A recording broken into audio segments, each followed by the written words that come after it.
Back from Alpha Charts with a state of the market video. Today is July 23rd, 2022. Before we get started, this video is for informational purposes only. These are not recommendations to buy, sell, or hold any stock or security. And I may hold positions in some of the equities mentioned. Know your time frame and risk tolerance. All right, so a few announcements before we get started today. First off, next week is the Weinstein stage masterclass through Trader Lion right over here. Stan Weinstein is legit like the guy that I learned stage analysis from. And I don't know why the graphic isn't working, but that's whatever. Just click on that, and then you can go and do all that. If you're interested in signing up, again, I'm not sure why the graphic isn't working. We'll just try to reload it. Stan is a primary source. There it is. Primary source for that I learned from stage analysis. He wrote the book that I read, and I think this class, again, the book was written years ago, and he's updated a lot of stuff from what I understand. So should be an interesting, really interesting masterclass here. Again, if you're interested, traderlion.com. Go ahead and Stan Weinstein stage analysis, or go on their Twitter page, and you'll see links to all of this. Okay, it's on Trader Lion. Again, I'm friends with them, but I don't get anything from this. So if you're interested, check that out. What else? On my YouTube page, I don't know what the hell this is, but yeah, whatever. Search my YouTube page. I dropped the IPO scan last night. If you guys are interested in a new FinViz scan, this is the one I presented at the Trader Lion conference last week. Again, it's a pretty cool IPO scan. So again, if interested, it's now live, just that part on my YouTube page, 7 minutes, pretty quick video to watch. So that's that. And this week, be careful. It's earnings season, and earnings season, this is a very special week because you can see you have Google, UPS, Coke, McDonald's, Visa, Shopify, Facebook is in there, Amazon, Apple, Roku, Intel. I mean, just huge earnings week, right? This isn't not even all of them. This is just a smattering of the biggest companies out there. So be very, very careful this week. Also, I believe there's a Fed decision or Fed meeting this week where they're going to decide about interest rates. And I think somebody said there's GDP number this week. So huge amount of news. By the way, Earnings Whisperer, the person I go to for earnings, what's going on earnings. I love this infographic. So really good there. If interested where I got that from. Okay. Last piece of news, and then we're going to get into the charts, I promise, is so Twitter selected me to be a super follow. So I've been giving it some thought, and I may go ahead and do that, but I wanted to get your feedback. So some things that I could do as a super follow is create a private Twitter for private access only for top setups and trade management, very much more personalized and hands-on with whoever my super follows are. I may do maybe a special weekend video that's a little more personalized like that.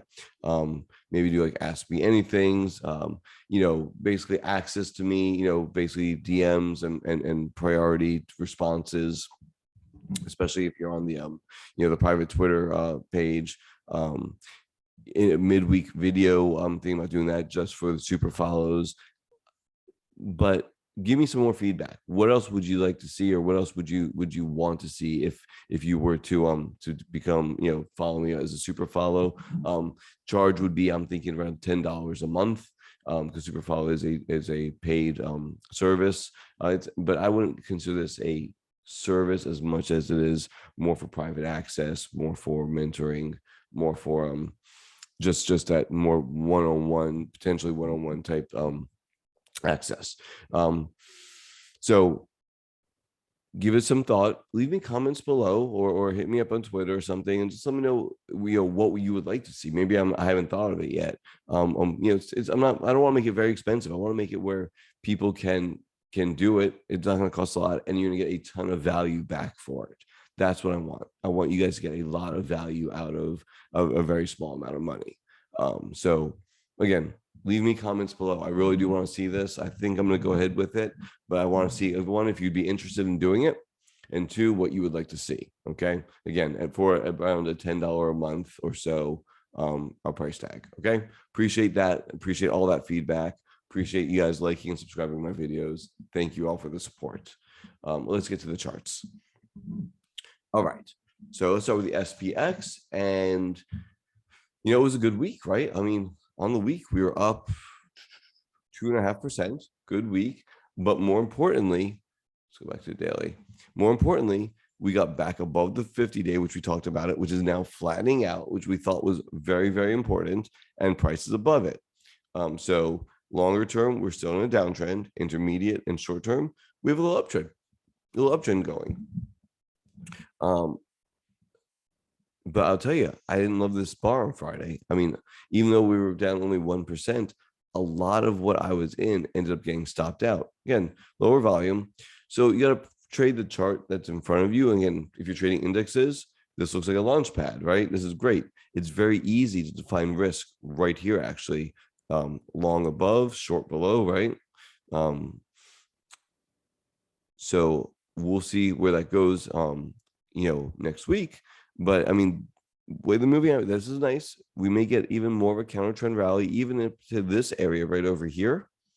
And then we will see. Again, huge earnings week, huge. If there's GDP next week, again, I think somebody told me there was, and a Fed meeting next week. Like, the news is going to move the chart more than probably any technical level at this point, right? Because it's just going to be so much of it. And I'm not sure all that news is priced in. I mean, we saw some, like Google got hit pretty hard on Friday and a few others.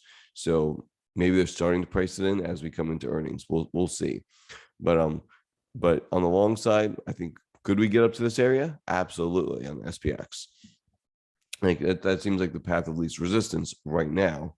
But you do have a lot of overhead supply and a lot of stuff going on. So maybe this is a sort of a bottom, but bottoms are processes in general, especially when you don't have the Fed at your back, right? The Fed is not cutting, they're raising. Like, everyone wants to, have a V bottom, like the COVID low, right? Everyone wants this. Well, the Fed was cutting and buying bonds and doing all kinds of stimulative actions, which is how you get the V bottom. You have the opposite here. So this will be a process bottom. Okay. And that's important to understand. So RSP. So again, on the weekly, you had 3.31. So that was a very good on the week. And, I can easily do this. And, you got to be careful. Was this a false breakout in RSP? I don't know. Moving averages aren't as nice looking here. Not bad, but not as nice looking here. RSP rolls over. I think that's a problem. So I'd watch that, 140-ish level. I think that's an important level, 138 to 140, somewhere around there. We close some gaps. Maybe it goes up and we close, all those gaps, right? Would I be surprised if we hit 145? Not at all. Maybe we rally up in the beginning of the week really strong. We have earning, again, all the criteria we talked about. Again, I do like that it's above the moving averages. And I think that, there's a potential for a little bit higher here, but then we'll see. All right, let's keep going. QQQ. Let's try to make this video a little bit more exciting, right? Here's the Qs. Again, big downtrend. Maybe try to make this bottom. Overhead supply, not that far away, 4 or 5% or so to the north of it. This line right here is the 50-day line. So as you can see, I'm just going to go here and see where 50 days is. Move it over once. And you can see that's a nice look to us, right? I like this look. I like price above it. We talked, but where's it gone? Since bottom to top, right? We moved 10% in a very, in 8 bars, just over a week. So you got to be careful. We went far. on this pullback, where does it stop over here? Does it stop at, right in these moving averages, this VWAP from this low? I mean, so far so good. Maybe it moves higher into here. I would just be careful. Again, bottoms are a process, and we'll see if this sticks. And right now, this is the pertinent higher low. So that's where I'm moving up. We haven't made a higher high yet, right? So, that is what it is. And on the week, it should have had a really good week. Let's see, 3.47%. And equal weighted Qs was 3.94. So that's a nice thing, right? We saw equal weights outperform. Love that. Again, you have this kind of double bottom kind of look to it. Love the moving averages here. We'll move this one more notch that way. And yeah, so I mean, this is a nice look. So as long as price is above here, I think, things are good. Again, has not made a higher high yet. So just be careful of that, right? Right into resistance. There's your VWAP from, I believe it's the COVID low. Yeah, COVID low. VWAP from the COVID low right over there. Is that something? I don't know. It's starting to decline though. And there's your 200-day declining. But this is nice, right? This is nice. Big move this week. A lot of stuff going on. IWM, again, that Friday was a rough Friday. Bearish outside day. Love the moving averages. Again, I think, you're bullish above, bearish below. Just so you know, for me, all my positions ended up stopping out on Friday. I'm 100% cash coming into this weekend. And I'm probably going to stay that way. I was okay with that, actually, because how do we do this in a week, huh? 1, 2, 3, 4. Yeah, I was all cash coming in. I got stopped out, so I'm gonna wait and see. There's gonna be some fireworks this week. I'm not sure which way they're gonna flip. So that's how I'm positioned, and I'm okay if I miss a little bit of because there'll be a pullback. There'll be a better entry after this big run. Again, this is the area. You see how the 50-day flattening makes sense, right?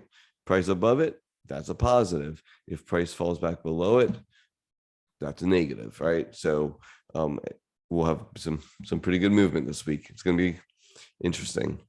So it was IWM. Let's look at IWO on the week. 3.86. It's a good week. IWO, and it's so I drew this out weeks ago, as you guys saw, and this was the idea that I could come into here and potentially into the support area and then get rejected. Now, it hasn't been rejected yet. It does have a bearish outside day, just like the IWM. Again, this is the small cap growth right into this really important area. It's been rejected here in the past. It has not made the higher high yet. Declining 200-day, but I do like these moving averages. So again, mixed messages. Lots of mixed messages. And this is 52. So 1, 2. So you can just see where the 50-day is.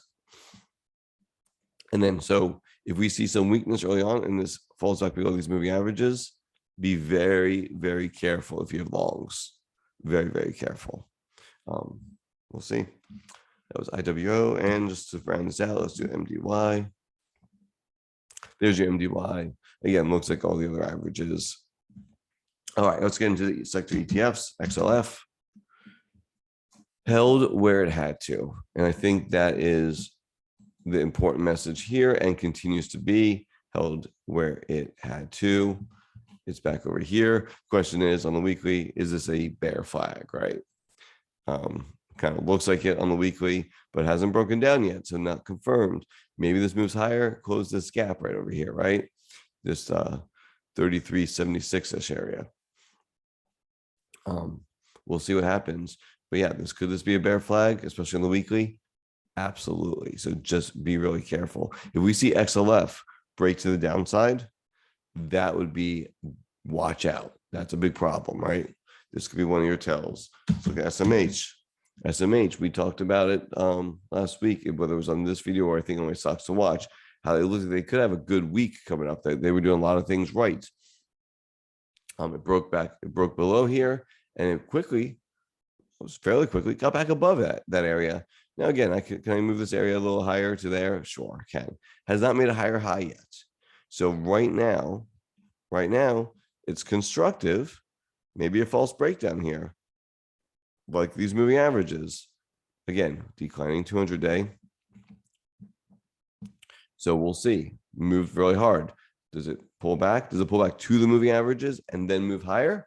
That'd be great, right? If it goes here and then we do this, right? That's the bullish scenario, right? And then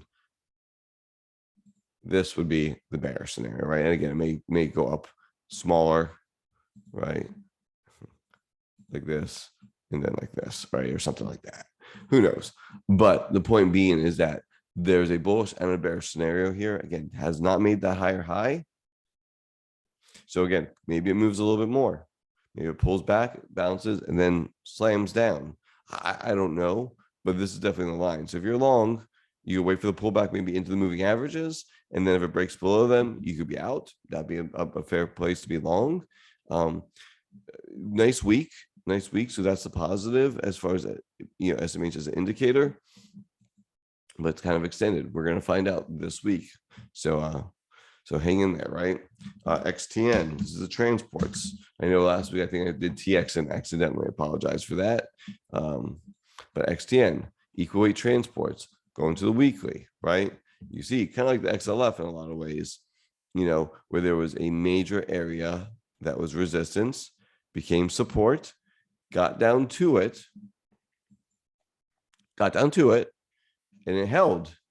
That's very positive, but has not made the higher high yet, right? So as of right now, we still have lower highs and lower lows in the transports, and it's actually below the 50-day. We're below the 50-day in the transports. So that's kind of an ugly look right there. Not happy with this look at all. Again, can we move higher? Absolutely. But transports not making the higher high yet. And let's look at housing. Huge run in housing, right? I mean, beautiful, 6% on the week, giant. Again, right there, didn't quite make the higher high, but right there. As far as this goes, you can almost make, an area like that, right? Something like that. So we'll see if it gets into this area. Does it flip over? Does it pull back a little bit and then move higher? But nice move in housing. That's what it is. We'll see what happens. We'll see if that continues or what happens early on next week. I think what happens during that pullback is going to be paramount. Again, if the Fed hikes rates a full 1%, it's going to demolish demand for mortgages. And that could be a problem. That could be a big problem, but we'll see. Some positive notes. Look at the VIX. I mean, just continually with move out these moving averages.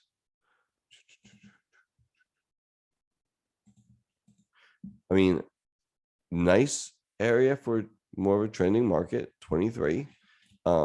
That's nice to see, right? That's a positive. Let's look at bond yields. All right. So again, bond yield coming in. That's a positive, right? I mean, so you have higher highs and higher lows, and maybe this is just another higher low, right? We don't know yet. So I like that it did come in, but we've seen this type of price action here, right? You saw it, came in here and then moved higher, came in here, moved higher, came in here. Now, does it move higher again? We'll see. This is the week that we're going to find out, right? Again, big announcement. We'll see if this moves higher and takes out this high right here. We may see a very big move. We'll find out. Next up, put call ratio. And we never got to extreme either way, which is kind of interesting. And some surprisingly bear, for a good week, looks like people are starting to position in a little bit more of a bearish tone. That actually may be a positive, right? So if we do get a rough week in the market coming up, maybe that'll push people into overweight bearishness. This could be a good week for that to happen. Between, if GDP is negative, we're going to enter a recession, right? Officially, even though most people already think we're already in one, which we probably are.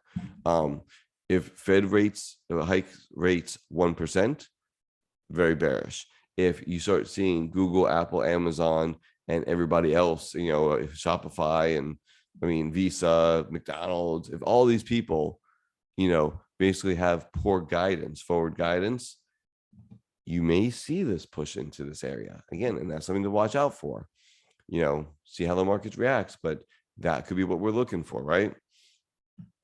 A flush lower, a spike in the VIX to 40, a flush lower in this put call ratio. It's not starting from a high area. It's starting from, a middle of the road area. So maybe we get a greater chance for a flush. We'll see. We have the value line geometric index. It held where it had to, which is a good thing. And we had some rebound. Again, this is the median stock, did well. Again, a lot of lower highs going on there. Maybe this is the first higher low. That'd be a huge positive. We'll see if this can make a higher high or if it rolls over. Percent of stocks above the 50-day. Now, here's something that's encouraging. Very strong move from a very low position, over 50%. That's a positive. Can we stay above, 45, 50%? Even if the market does pull back next week? Great. Can we flush out? Maybe you do get a strong move to the downside. Remember, a lot of things just barely got back over their 50-day this week. A lot of names, as you saw with the indexes, they just got over their 50-day again. So that's how it was easy to get this needle to move higher. Didn't take very much. So it's not going to take very much for this to look like this, right? It won't take very much, right? A couple down days, a couple bad earnings, and a Fed rate hike and negative GDP, 4 or 5 days, and you could get something like this pretty quickly. Maybe you get, you had something like this, you had to spike up, and then maybe you get something like this. Well, that'd be okay, right? That may be the capitulation that you're looking for. So just be aware, it was because the 50 days caught up on a lot of names. We had a nice move in this, right? And that's fine. It's good to see, right? It's positive, but some negative news, and this can come back down. Gold looks like crap. Kind of held where it had to. We'll see if we get a spike back up on this or not. And let's look at Bitcoin. So Bitcoin had this bear flag and it spiked higher. Now it's come back in some. Nothing crazy. And I think the volume has been absolutely fine on here. Where you have volume, they are. Yeah, volume's been okay on it coming back in. And so we'll see. Here's a higher high. The higher lows are there. And we'll see if this rolls back over or if this can start making higher. Listen, if Bitcoin continues higher, that's bullish for the market, right? If it starts to roll over again, that's the bear scenario. Again, that's why a midweek video, there may be a lot of value, because think about everything we talked about today. How, well, if this happens and we won't know to maybe, Tuesday or Wednesday or Thursday. So maybe a Tuesday night video when a lot of things have started to be pricing in, or maybe even a Thursday night video, or heck, for my super follows, I may do maybe a Tuesday night and a Thursday night video, short, sweet, to the point, by just going over what's going on in the markets and if any of these charts have changed. Bringing back SPX and the markets in general, mixed signals right now. A lot of positives, right? We can definitely say there's been a lot of positives, but I would not get too overly bullish in this market, because our catalysts this week are immense. So I'm sticking with the yellow light here. I'm stopped out. I was 50%, maybe even 60% invested, but everything got stopped out on, right? So I either took break evens or small losses on all my positions this week. Didn't make for a fun week. And again, even though the markets were up, I was looking for bigger moves. So I let things come back down, but put my stops in, hard stops in at break evens or slightly below if there was a logical spot or moving average. So say the market's unclear, tons of cows this week. If you're going to buy, I'd keep it small, know where your stops are. 50% invested max, in my opinion. And again, for me, the market gave me feedback. So I'm going to stay in cash for a little bit and see what this week brings. And midweek, I could change that idea, right? If I start seeing things evolve. Maybe this is the start of a bottom. We'll find out. We're close to areas where maybe we could get a flush, in put call ratio, equity only, in even in bonds, in percentage stocks above the 50-day, in sentiment, and also in breadth. So let's keep an open mind. Please leave me comments below again about my super follow idea. Again, I want your feedback. So again, I appreciate it. Thank you very much. You all have a great weekend and stay safe out there.